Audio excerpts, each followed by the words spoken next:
Hi guys, magluluto ako ng ulam namin sa tanghali na. So magluluto ako ng chicken asado. So guys, pag try nyo itong lutuin, gawin, mapapawaw kayo sa sarap nito. Kakaiba, simple lang siya. So guys, pakita ko sa inyo ang aking gagawin. Gagamit ako ito ng kalamansi. So kailangan ko talaga ng kalamansi guys. 1 kilo kalahati po guys na aking chicken. Yan. Tapos, gagamit ako ng tuyo. Tuyo na yung aking gamit dyan. Yan. Yan. And, gagamit ako ng bawang.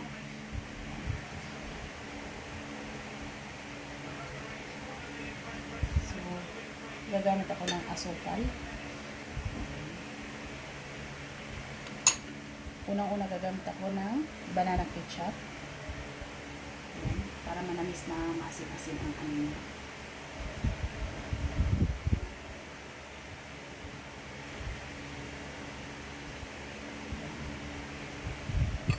Pangalawa, gagamit ako ng pamintang marami para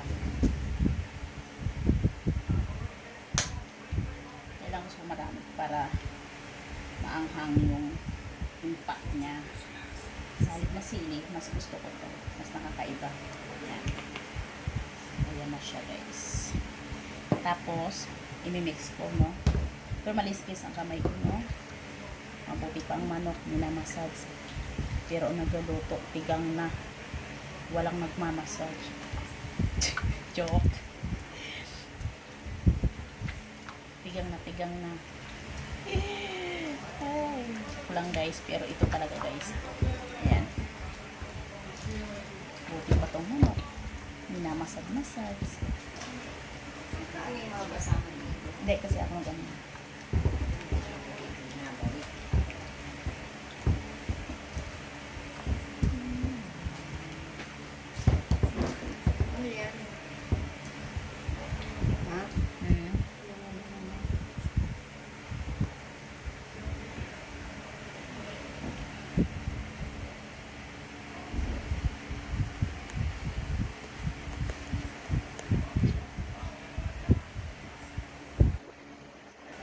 Ito na guys, no? Ayan na siya. So, yan tulad ng sinabi ko sa inyo, mabuti pang manok, minamasad-masad, minamasahe. Pero ako, tigang. Walang magmamasahe. Ayan. So guys, talagang, pag na-try nyo po talaga to, masasarapan talaga kayo, promise. Ayan siya. And then, maglalagay ako guys ng butter. So, huwag kayong mag-alala kung magmamantika yung niluluto ninyo. Huwag kayong mag-alala kasi butter naman siya. Hindi naman siya mantika. Ayan. So, isimutin ko guys kasi sayang yun. Ayan. So, sayang siya. Ang mantika. So, ayan. Ayan.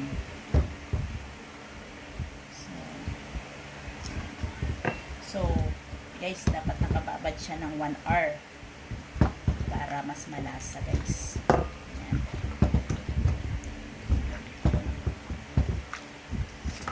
Ayan siya, guys. Ayan.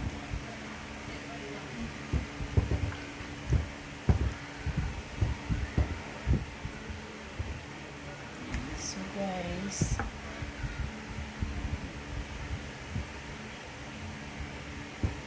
sayang yung butter.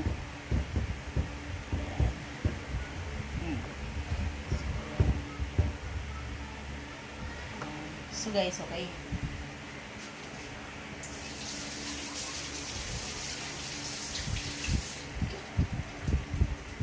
So guys, babad muna natin ng 1 oras. So guys, ito na, ibabad ko na siya ng 1 oras. So guys, tara, umpisa na natin. So guys, ayan na. So, tatakpan natin siya para kumulo. Ayan. Ayan guys, yan. So, actually, hindi pa yan kasi marami pang sabaw. Kailangan siya matuyo. Antayin na lang natin guys. Yes. So guys, tapos na. Scary yun eh. I don't watch scary things because I get scared. I'm gonna fight the